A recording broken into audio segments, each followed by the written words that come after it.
as you said, then that doesn't really matter in one sense because the CIA might have got their hands on this later on anyway, so to speak. But if not, what good can possibly come out of something that mankind is not ready to handle now? That was the question. I think I'm certainly not an expert on Tesla's life or the decisions he made, but I suspect, based on the facts that we have, that he was secreting his really breakthrough inventions that really will constitute sort of the infrastructure, the global infrastructure of the 21st century. I think he was probably in all likelihood hiding his most advanced developments to keep them away from the war industry, because we know he had been exploited in that death ray project. Some have conjectured that the 1907 blast at Tunguska in the former Soviet Union in Siberia was the result of energy that Tesla arced over the North Pole in a death ray experiment. Clearly, Tesla was one of the several Leonardos in the history of not just Western civilization, but the human civilization on Earth. And I think he was a very advanced soul and clearly, literally an epical genius on the level of a Leonardo da Vinci. And my guess is, it's only a surmise, but my surmise is that he was hiding his most advanced technologies because he didn't want them to be captured by any military of the world and exploited for their war-making potentials. And in fact, unfortunately, that's part of the tragedy of this. In a sense, I feel that I'm a kindred spirit with Tesla, because I'm waging this truth campaign so that Nikola Tesla's technologies can be freed from where they're sequestered in the military-industrial intelligence complex in the United States, right, and be used to advantage all of humanity. So I kind of feel this the spiritual linkage to Tesla, because unfortunately it looks like he was hiding his most advanced work that he was undertaking in the last 15 years of his life. And if you look at how frequently he was seen in public feeding his pigeons and so forth, I think he was doing that intentionally to conceal his work. But we know that the U.S. government was aware, different agencies of the U.S. government were aware of the advanced nature of his work, and that he hadn't retired or lost his mind or become involved extensively in raising pigeons, because two different teams were sent there, the FBI team and then the War Department team. So they knew that Tesla was still working on things that they still didn't have access to. Yeah. So I think that was probably hiding behind a veneer of as if he had aged and had sort of lost his mind or become addled and was just simply absorbed with his pigeons. He may have very well been absorbed with raising pigeons as pets, just as a diversion, but we know he was engrossed in very profound research and development activities, but that unfortunately these devices were then weaponized, and they've been sequestered at the Los Alamos National Labs since Tesla's death in the mid-40s. Right. So ultimately, it doesn't really have to do with him, so to speak. A lot of the consequent discoveries that were made, they were just based on what Tesla discovered, and as you say, these technologies have consequently been weaponized and used by the military. Is that right? Well, yes, some of them have been used. We know that the hologram technology from the chronovisors that Ernetti and Gemelli developed, we have a statement by Captain Ernest Garcia, who was the Army Security Attaché to Project Pegasus, and was helping me in my research in the early 2010s. He gave me a lot of valuable information.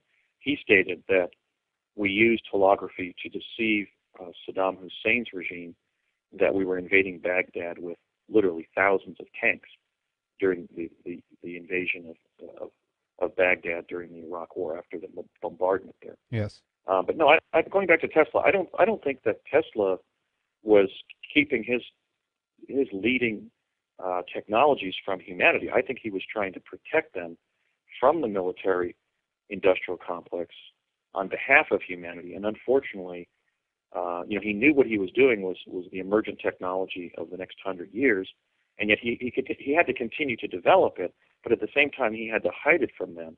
But they ended up getting it anyway. So I don't think the onus for that can be laid at the feet of Nikola Tesla. Right. I think that we can lay that at the feet of the U.S. Department of Defense, essentially usurping Tesla's technologies, and consequently putting us in a situation where we may have to deploy these technologies ultimately on an emergency basis rather than having them gradually introduced into our global infrastructure. So I think the onus really we can lay at the feet of the military industrial complex in the United States. And I suspect that Tesla was actually trying to protect his devices from the U.S. government, and probably trying to find a way to see if he could have them deployed globally without them being first weaponized. But unfortunately, they were weaponized, and they've been sequestered ever since at Los Alamos.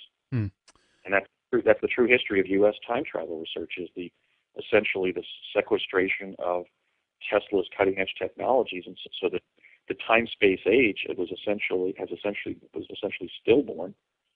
And I'm trying to revive it and bring it back to life, so that, for example, we can jump between major metropolitan hubs at different world cities, and then take all those airplanes out of the sky and all the with it all the greenhouse gases that we're emitting just in conventional, commercial airline flights.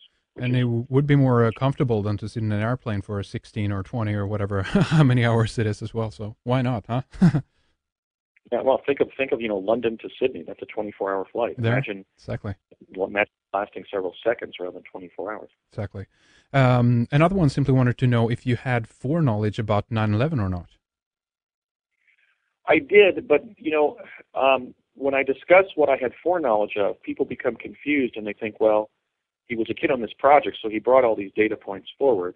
He must have been talking about them.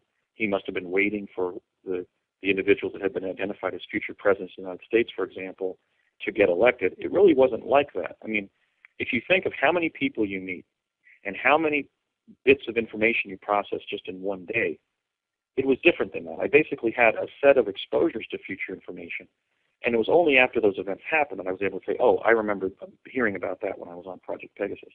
I wasn't living my life in anticipation that a certain set of political events, for example, were destined to occur. I simply had foreknowledge of them and pretty much forgot them. But then they were revived in my memory as a result of those events then happening. Now, people will say, well, that's a threat to validity. You're just saying something that happened. You knew it was going to happen. Well, unfortunately, that's what happened. I mean, I heard about certain people becoming president. I heard about certain major events. And I saw some data from the future that I did carry forward, but I was only able to correlate it when those events then happened, because, I mean, I didn't even start looking into what happened to me on Project Pegasus until I was 37 and a half years old. So we're talking about, in some cases, well, certainly in the early Pegasus material itself, when I was a kid on the project, we're talking about me reaching back 35 years, now 40 years, to remembering what I did. Now, if you try to think of something that you did on a Tuesday afternoon when you were 7 years old. I mean, please. So I can only remember this stuff because I did such memory work over the last 10 years, trying to map the people, the places, the events, and those scant data points that I recovered when I was on the project of what the future held. Now, among those, the 9/11 event was very conspicuous, and it was conspicuous for two reasons in terms of foreknowledge of the event. The first is that on a social level, when I was sharing meals, for example, in the restaurants in Old Town Albuquerque, with my dad and other people on the project, these would be engineers from the Ralph M. Parsons Company. They would be federal science administrators like Dr. Harold M. Agnew when he was the director. By 1970, he was then the director of the Los Alamos Labs. They might involve somebody from the CIA. I remember we took several meals with Dr. Ivan Browning when he was the director of science and technology at CIA. There might be a consulting engineer from General Electric like Bob Beckwith at the lunch table. There might be a Manhattan Project scientist like Dr. Edward Teller was present at some meals that we took. And also they were attending every once in a while a political person who was destined for a career of substantial magnitude in the United States would also be one of the people who was a guest at the lunch table there when the Project Pegasus engineers shared meals together. They favored the La Hacienda and La Placida restaurants in Old Town Albuquerque, New Mexico, because at that time those were the oldest and the most renowned restaurants that served Mexican food in the